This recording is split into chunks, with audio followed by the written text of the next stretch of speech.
Hey there, welcome back to another episode on the At Home Dive YouTube channel. As always, my name is Joey and today we're in the kitchen making a classic, French dressing. So sit back, hit that subscribe button, and let's dive right in. So on the counter today we have a pretty simple list of ingredients. We're going to start off with 1/3 a cup of rice wine vinegar. We're going to follow that up with 1/2 cup of ketchup, 2 tablespoons finely diced onion,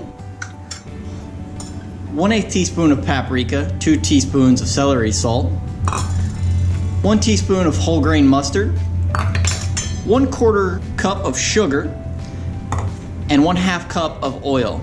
And I'm just gonna leave the oil in the squeeze bottle and we're gonna get started. So to get going today, what we're gonna start doing is putting all of the ingredients except for the oil into the measuring cup with the vinegar. You can do this over into a bowl if you like, but for the way I'm gonna be mixing it, I choose this container.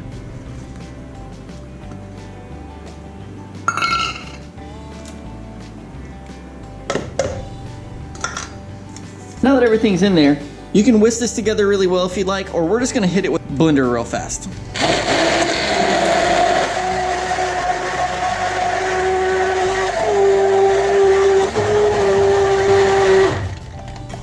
Now that these ingredients are well combined, we're gonna start drizzling the oil in as we go. If you're using a whisk, just whisk really fast and you should be just fine. But we're just gonna use a blender since we're already using it.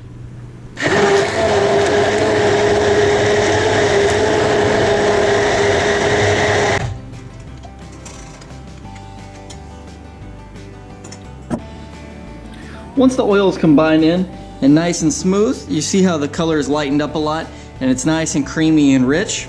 That's how you know when you're finished. Alright, well that wraps us up on how to make French dressing. So comment below and let me know what you like to put your French dressing on. Thanks for watching, have a good day. And don't forget to subscribe.